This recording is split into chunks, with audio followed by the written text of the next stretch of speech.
Welcome back, all of my Illumineers, to my channel, Ren's Collectibles. Today is exciting because we just had the Lorcast that was kind of put out there a little bit ago, and everybody had high hopes on what it was going to be, whether it was going to detail Set 5. Spoiler alert, it did. Also, everything in here is a spoiler. You should know that by now. Hopefully you knew that, but everything in here is a spoiler, and we got some good stuff. There was a lot of predictions on what could be here, and I think overall it's very exciting to see what came in here. But first and foremost, we see on the screen here is the new set name for Set 5, Shimmering Skies.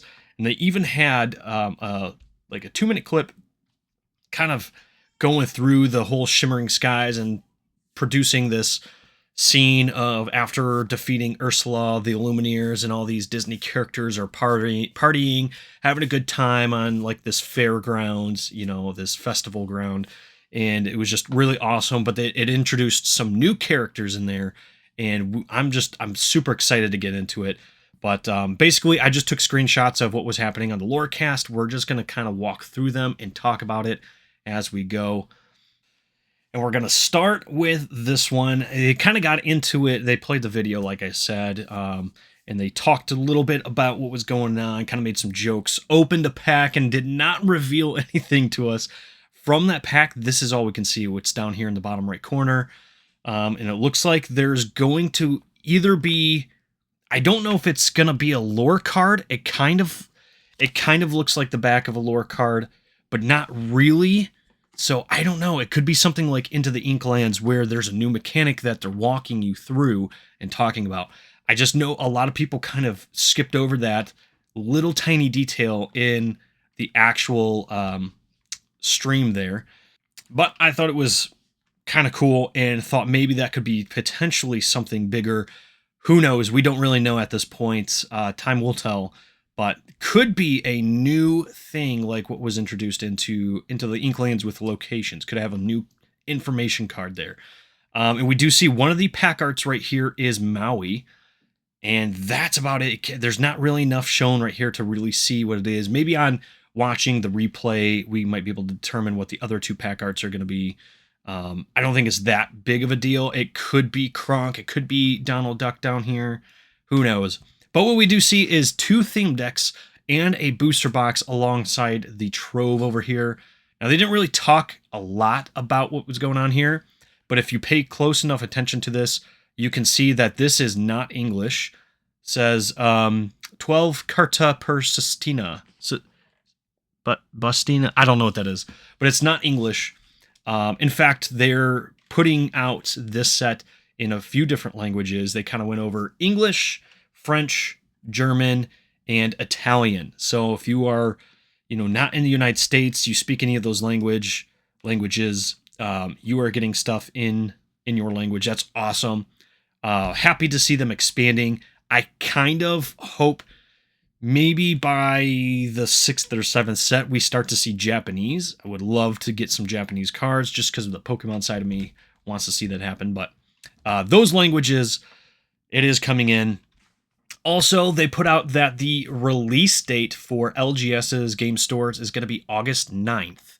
So we are less than 2 months away, which feels normal because, about every 3 months or so we get a set. So August 9th for LGS's, and then August 23rd for big box stores like Walmart, Target, Meijer, etc. So there's some good information there. But looking at these decks here, I'm kind of excited about it. You see an Emerald Steel deck with Scar and Kronk. I'm not really a big fan of Scar by any means, but I am a huge fan of Kronk. I love that whole series. Kronk is just such a good character, such a funny character. The whole Emperor's New Groove line just really well done. But there is an actual card of this too. We'll showcase here soon. But I can't really tell what these two are in here. He may have actually showed it briefly for a second. I was doing my due diligence to try to get screenshots so I could make this video, so I apologize for that. But you can also see right here, we have a new character, Penelope Von Sweet. And this is coming from the Wreck-It Ralph series. So we did see a new franchise coming into this, and that's all we've seen so far for new franchises, but that doesn't mean there's not more. They usually put more out there. But that's it for like product stuff. You can see just some of the stuff. I will say in the background of some of the screenshots, it looked like he had an Illumineer's quest. So it looked very much like this kind of box, but it wasn't Ursula's Return. It could just be a gift set. I don't know. I couldn't really tell. Everything in the background was blurred, but could definitely be something. That's all I'm saying. That's all I'm saying. Moving on to the next one. Oh, that was just him picking up the Trove and kind of showing it off a little bit. He didn't really open it or showcase much. He did pick up one of the dice, one die, and showed it. He said it was funny because it was shimmering, but you couldn't really see it. So, I mean, it was good. It was good execution in terms of like the pun was on point, and you know he's got that funny personality and persona for it. But you literally could not see the dice. It was so small on there. Yeah, it was just, you couldn't tell. But here's some big things right here is we got 2 new playmats. This one, people are going to go after hardcore. I already know it. I can tell you for sure, people are going to be going hardcore on this this Belle playmat right here. Or not, yeah, Belle, right? No. Beauty and the Beast. That's Belle. That's Belle. I know my Disney stuff kind of a little bit. I promise. But you know, it was really good one. As soon as I saw it, I thought, oh my god, this is gonna be the one everybody chases in the set. But then again, this one is the House Madrigal, or what is it? Is that what it's actually officially called? House Madrigal. But you can see you have that whole family there in the little castle, which is pretty sweet. I might try to see if I can get this one if possible. I'd like to get both ideally, but they just short print these playmats so hard that people will literally go to great lengths to buy them out. And it's just a playmat. It's not that much to me. It's not that serious. If I can't get one, I've got a bunch of playmats for different TCGs and different artworks and stuff. So to me, it's not that big of a deal. I do think this one is really cool, and I would like to get one. I think the Belle one is really cool as well. But we do have 2 new playmats. So if you like any of them, make sure you're watching your game stores or see if they do pre-orders for them. If not, make sure you're there on the day of release to try and pick one of these up. Might be your only opportunity to get one without paying, 3 times the price online. But some of the new stuff that came along with it, he was showcasing some deck boxes and sleeves. Brought back some classic arts from, I think it was the first chapter. You had an Aladdin, and there was, I think, maybe Cinderella or somebody from the Floodborn second set. But then they showcased these, that they were finally going to do sleeves and a deck box that just had the Lorcana logo and what the back of the card looks like. So honestly, I'm kind of surprised that they haven't done it sooner, but we're here. It's happening now, so it's really cool. The other thing that was really awesome, and I'm definitely going to try and pick one of these up, is this binder right here that features that same card back art. Oh, by the way, let's see if we can. I don't know if that's new or not. It looks like Stitch and maybe Maleficent and Mickey. I don't know. This might just be like set 1 gift set or something. I don't know. I never got one, so I don't know. Well, anyway, this binder right here is a 9-page protected binder, and I think it showcases, yep, right here on this, which is awesome. So the first few sets had these binders, but they were only 4 cards per binder, and it would only hold like 65 or 68 cards, something like that. This one is going to hold more, and it's now a 9-page. So if you're wanting to complete an actual set with these, you can do it now. I'm all about that. Like I said, I'm going to be trying to pick one of these up if I can. These tend to kind of fly off the shelves too. I don't know. I haven't seen too many of them. And then there was another one. They had a second one that features the throwback art to the first chapter. Also going to be a 9 card, nine card per page binder. But this one's going to be very popular. I can tell you now. It's got the Mickey, the Moana, Cruella on it. This one's going to be a very popular choice as well. I would very much like to get one of these. I don't currently collect any sets of Lorcana, but I do have a bunch of favorite cards that I want to get a binder for, so I can just start putting some of my favorite cards and arts and stuff in, all my promos.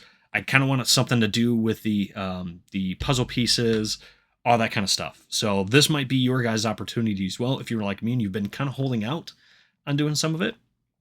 But we're getting into the cards, and yes, they had giant cards to showcase. No, I do not think they're going to sell anything like this. This was pretty much just props, you know. They created these just to show off. I don't think we're going to get our hands on jumbo cards like this anytime soon. That's a massive card. But it does show off that we are getting Wreck-It Ralph in here. Demolition Dude, 3 cost with 1 attack, 4 defense, or 1 strength, 4 willpower. And then he's got Refreshing Break. Whenever you ready this character, gain 1 lore for each 1 damage on him. So if you potentially damage him, if you're playing this in like a Robin Hood deck, let's just say, you know, I'm a big Robin Hood fan, you start doing pinging some damage on people, you put him somewhere where he's evasive, and all of a sudden you're gaining, you know, 2-3 lore on each turn. I'm just saying, it could be pretty good for a low-cost card. Then we have Vanellope. Oh, I put Penelope. It's Vanellope, not Penelope. Von Schweetz, Sugar Rush Champ. And she's a Storyborn, Hero, Princess, and Racer. So that one's, I think, new right there. 1 cost, 2 and 2 with 1 lore. So that's pretty awesome. A good cheap, you know, first turn card to get out there to build off of. And in fact, they do start to build off of it with a 4-drop Vanellope Von Schweetz Random Roster Racer. Now, she's a 3/3 with 2 lore she can quest for, and she has Rush, meaning this character can challenge the turn they're played. And then Pixelexia. When you play this character, she gains Evasive until the start of your next turn. Only characters with Evasive can challenge them. So that's pretty cool. And honestly, the artwork is top tier. Phenomenal. I love it. I might even build a deck around this. My son would love to play a deck with this and Wreck-It Ralph. I already know. We got a new location, Bad Anon, which is hilarious, and I love it. As somebody with kids who's watched like all of these newer Disney movies, it's fun to see some of these little scenes and be like, oh my God, I remember that. But this is a 3-drop location with 7 defense willpower. You can move to it for 2 ink, and then it has There's No One I'd Rather Be Than Me. Villain characters gain tap and 3 ink to play a character with the same name as this character for free while here. So if you're running a bunch of villain decks, let's say you run Jafar and you just have all the different copies of Jafar, you can tap for 3 exert for 3. You can tell I play a bunch of games. And then get another Jafar or whoever out, which is pretty good, and it quests for 1 lore. So that's honestly a really cool location. I think it's going to be utilized a lot. It's in steel as well, so that kind of makes things a little bit more interesting. But we got a little throwback, a super rare there, as you can see, with Elsa, the 5th Spirit. She's a 5-drop, 2 strength, 5 willpower with rush and evasive, and that's why she's kind of pricey for ink. I mean, outside of her willpower being, really good too. She's quest for 1, but then has Crystallize. When you play this character, exert chosen opposing character, which is pretty good. As somebody who's played somebody that ran some characters that would exert or exhaust my characters when I didn't want them exhausted, it was very frustrating. So, yes, that's going to be a good one. And then we got Bruni, the Fire Salamander. I freaking love this artwork. This might be one of my favorite artworks. I can't wait to get it. I hope that, I don't know, I kind of hope they do a promo of this or something to give it some cool foiling and effects, but I can tell you now that when I open my first booster of the set, and I pull one of these, it's going straight into my binder, my personal binder. I can't wait to get it. It's a 4-drop, 2/2 with 2 lore at Quest 4. Has Evasive and Parting Gift. When this character is banished, you may draw a card. So really good for those decks that need some card draw mechanics. I mean, especially because it's somewhat expensive, kind of weak. Quest for 2, you can get 2 lore out of it and then get a card as soon as it's banished. Like, that's pretty good. Then we got this behemoth, Kristoff, Reindeer Keeper. So he's a 9-drop, which seems absurd. But if you look at it, it makes sense. He's got 3 strength, 7 willpower, quest for 3 lore, which is pretty big. He's got Song of the Herd. For each song card in your discard, you pay 1 less ink to play this character. And that's kind of where it is. So if you're playing a really heavy song deck, this is something you want to kind of have in your back pocket. You draw this in your starting hand. You might consider just keeping it and hoping that you get quite a few songs in there. You get 3, 4, 5 songs in there. By turn 3 or 4, you're busting this bad boy out. Yeah, that's pretty good. And then the other perk is you can sing pretty much anything else for free, because I don't think there's any songs that cost 10. Maybe there is. I don't know. I don't think there is, though. But then he's got Bodyguard as well, so you have to attack him first if you're going to challenge anything. With 7 willpower, 3 strength, that's pretty good. It's pretty good. Can be hard to take him off the board. And then we have the Great Illuminary, which is a new location. And this is kind of like the whole set of the video in the beginning I was telling you about. It was like a festival. It's actually called the Great Illuminary, a 3-drop with 9 willpower, and it costs 2 to move into this location. It has warm welcome. Characters with support get +1 lore and +2 willpower while here. So that's really big. If you're playing some really heavy, imagine having something like Kristoff. Oh, he doesn't have support, but imagine having something with some strength and some willpower in here, and then you boost it in here. It gets extra willpower and can quest for 1 more. And then you buff it with some other stuff that gives, let's say you got some heroes and you buff it with something that gives all heroes extra lore to quest for. I mean, you could be doing some serious damage fast in the lore category.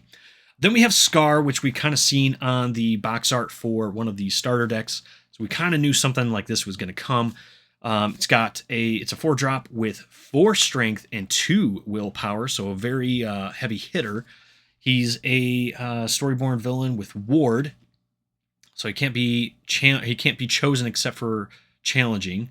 And then Life's Not Fair, is it? Whenever one of your characters challenges a damage character, you may draw a card. So you put a couple damage counters on things, let's say Kristoff, and then you challenge it with Scar, you get to draw a card on top of you're doing 4 damage. Even though you might not survive, you're going to get a card at least. So that can be pretty big.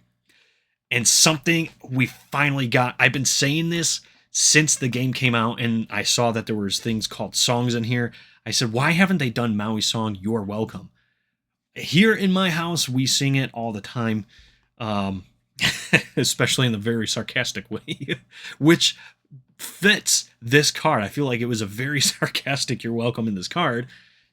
Granted, that's how the song is actually supposed to be sung, but it's a 4-cost song with shuffle chosen character, item, or location into their player's deck, and then that player draws 2 cards. So you're going, hey, getting rid of that card, but you're welcome. So what the guy on here was kind of saying too, like, hey, I did something for you, did something for me, you're welcome. And then there's Kronk, the one we've been waiting for. I was so excited when I saw this. Kronk is a 7-drop, 6 and 6 strength and willpower, shift 5. You may pay 5 to put it on top of another Kronk. So still kind of like pricey, but it's worth it. Are you on the list? During your turn, whenever this character banishes another character in a challenge, you may play a character with 5 cost or less for free. So that is pretty good.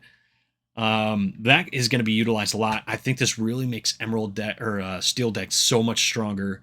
He does quest for 1 too, if you just wanted to quest for 1, but I think the challenge thing is going to be well worth the cost. And then we see Donald Duck, the first and only legendary we saw in this whole reveal, is Donald Duck, the Pie Slinger. So it talks about in that little video that at one point Goofy trips and he flings some food and starts a food fight. And then this card kind of goes off that, encapsulates the effect of all that.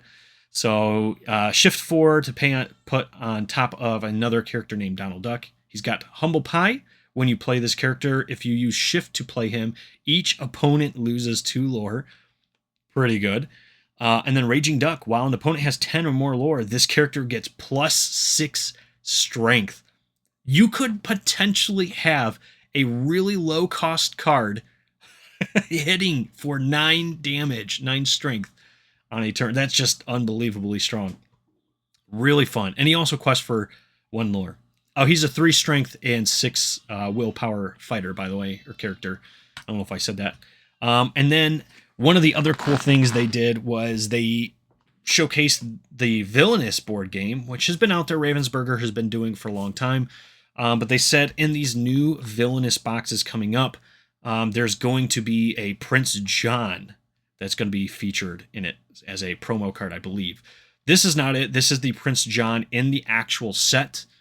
It's the Gold Lover. He's a 4-drop with 3 strength, 4 willpower, and he's got beautiful, lovely taxes. Tap it for play an item from your hand or discard with cost 5 or less for free exerted. So you get it out there for free, but you can't use it this turn. And then a quest for 1. Very good card, honestly. Could be, I see this being played quite a bit, to be honest. And then here we go. Here's the alternate art promo style of that card. And this is the one I believe that's going to be featured in the Villainous thing. And it's kind of cool if you look. I don't know if it was a mistake or if that's actually how it's going to be. If you look at the lore logo on here, you know, it's obviously white with like a black outline. This one does not have that. It's literally just white. So I don't know if that was a mistake or if that's intentional, if the promos are going to come that way. I would almost classify this as an error, but I don't know. I don't know. So that looks really good, though. The art, like I said, is definitely different. You can see here it's got much different artwork. So it's kind of considered an alternate art promo. I'm happy about that. Again, I believe what they were saying is it comes in this box right here, the Villainous box. So you're probably going to have to buy one of those if you want to get that card. And then we are back to the beginning, and that was kind of the it. That was it. It was a little disappointing when they did end the stream, though. I will say we waited almost 30 minutes to get 15 minutes in a Lorcast. We spent more time in the waiting area than we did in the actual broadcast, which is fine. And they ended up playing a game of Ursula's Illuminator quest with a couple people in the end anyway.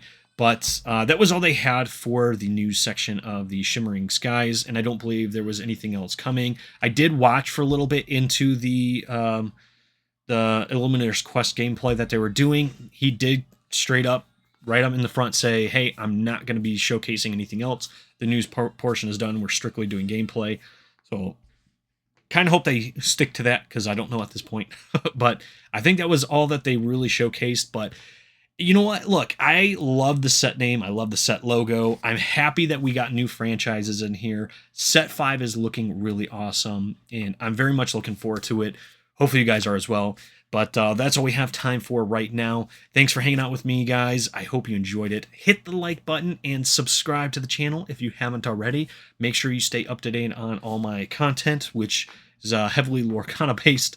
So make sure you subscribe. And that is all we have time for. See you guys in the next one.